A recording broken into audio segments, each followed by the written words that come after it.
All right, let's jump right into one of the most practical and, let's be honest, frequently tested standards you're going to face, AS28, Impairment of Assets. We're going to break this down step by step to make sure you're absolutely ready for your exams. So picture this.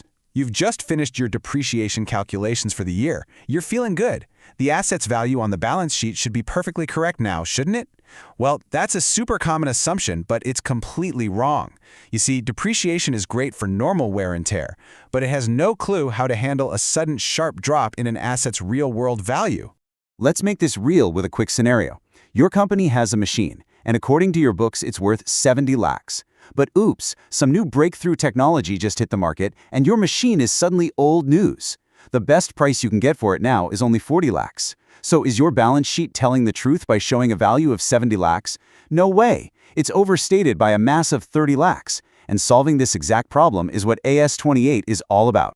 To really master this, we're going to follow a simple roadmap. First, we'll learn how to even spot a potentially overvalued asset. Then we'll get into the calculations, measuring its real worth and booking the loss. We'll also tackle what happens with groups of assets, how to handle a comeback when an asset's value recovers, and finally, we'll cover the disclosures you need to know. Okay, let's get into Section 1. Is your asset overvalued? Think of this as the detective phase. Before we even think about doing a single calculation, we have to learn how to spot the warning signs, or as I like to call them, the alarm bells. So what exactly is impairment? At its heart, it's a really simple idea.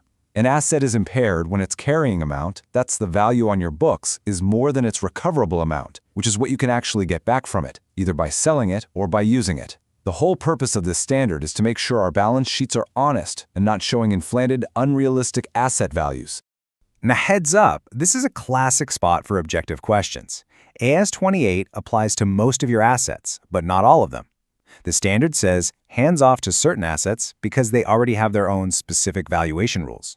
So you'll want to remember this list. Inventories, which are covered by AS2, construction contracts under AS7, financial assets from AS13, and deferred tax assets, which have their own standard AS22. So how often do you have to worry about this? Is it a one-and-done kind of thing? Absolutely not. The standard is very clear. You are required to assess for any signs of impairment at every single balance sheet date. This is a non-negotiable step. So what are these indications we're on the lookout for? The standard gives us a handy list, split into external and internal clues. On the outside, you might see the asset's market value take a nosedive, or maybe there are major negative changes in the economy. Internally, you could see physical damage to the asset, or maybe there are plans to shut down the division it's used in. The key takeaway is this. If you spot any of these red flags, you must go ahead and do the full impairment calculation. And remember, this list isn't exhaustive. You've got to use your professional judgment. Okay, so you've spotted a warning sign. The alarm bell is ringing. What's next? Well, now we roll up our sleeves for Section 2 and get into the numbers. This is where we measure the asset's true worth and figure out the size of the problem. Okay, listen up, because this slide right here, this is the absolute heart of AS28, the recoverable amount. It is the higher of net selling price and value in use. I'm going to say it again, higher. This is a classic trap where students just add them up or pick the lower one and lose easy marks. You calculate both and you pick the bigger number. That's the benchmark you compare your book value against. Net selling price is usually pretty straightforward, right? Sale price minus selling costs. But value in use, that needs a bit of work. It's really just a two-step dance. First, you need to project all the future cash your asset is going to bring in. And second, you take those future amounts and discount them back to today's value using a proper discount rate. It basically tells you what that asset is worth to your business right now.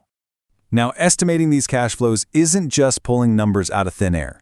There are some really strict rules. And honestly, this is where ICII loves to hide tricks in its questions. Your projections should be based on recent budgets, usually for no more than 5 years. And here's the big one.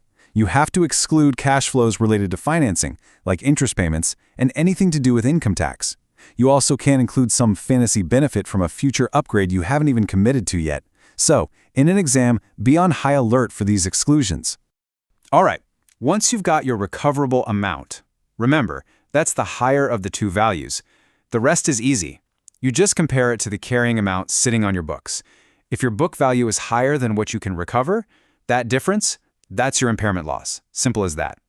If your recoverable amount is higher, great. No impairment, nothing to do. So, we've spotted the signs, we've done the math, and we've got our impairment loss number. Now for the crucial part in Section 3. How do we actually record this in our books of account? What does the accounting entry look like? Now, this is a super important distinction for your exams. The way you treat the loss totally depends on how you're carrying the asset in the first place. If the asset is on your books at its original cost, the entire impairment loss gets charged straight to the profit and loss account as an expense. But if it's a revalued asset and it has a nice cushion of revaluation surplus sitting in the reserves, you have to use that surplus first to absorb the loss. Only if the loss is bigger than the surplus does the extra bit hit the P&L. And hey, don't forget the knock-on effect. This is a step that's so easy to miss in a big problem. Once you've written the asset down, its book value has changed. That means all your future depreciation charges need to be recalculated based on this new, lower carrying amount and whatever useful life is left. Okay, let's level up in Section 4. So far, we've been talking about single, standalone assets. But life's not always that simple, right? What happens when an asset can't generate cash all by itself?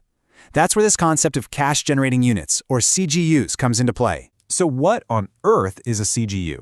Think of it like a team of assets that have to work together to earn money. A single machine on a factory floor doesn't sell anything on its own. The entire production line does. That whole line is your CGU. It's the smallest group you can identify that brings in cash mostly on its own. So you can't test just one machine for impairment. You have to test the entire team. Now things get a little more complex when you bring in special players like goodwill or your company's head office. These assets don't generate cash directly. The rule is you have to try and allocate them to the CGUs they support. If you can do that, great. You just do a bottom-up test on that CGU. But if you can't reasonably allocate it, you have to do a two-stage test. First, test the CGU on its own, and then do a top-down test of the larger group that the corporate asset belongs to. Okay, everyone listen closely. The slide is exam critical. When you have an impairment loss for an entire CGU, how do you spread that loss among the individual assets? There is a strict pecking order, and you have to follow it, no exceptions. Step 1. You attack any goodwill that's been allocated to that CGU. The loss hits goodwill first, wiping it out all the way to zero if needed. Only after the goodwill is gone do you take the rest of the loss and spread it across the other assets on a pro rata basis.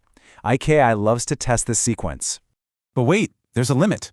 You can't just write down an asset into oblivion. The standard gives us a safety net, a floor. As you're allocating that loss, you can't reduce any single asset's value below the highest of its own net selling price, its value in use, or zero. If you hit that floor for one asset, you take the loss you couldn't give it and reallocate it among the other assets in the CGU. All right, we've covered the bad news. Now for Section 5, the good news. What happens when things turn around? What if the reasons for the impairment go away and the asset's value actually recovers? This is all about reversal. The great thing here is that the logic for reversal is a perfect mirror image of how we booked the loss in the first place. It's beautifully symmetrical. If the original loss went to the P&L, then the reversal goes back to the P&L as income.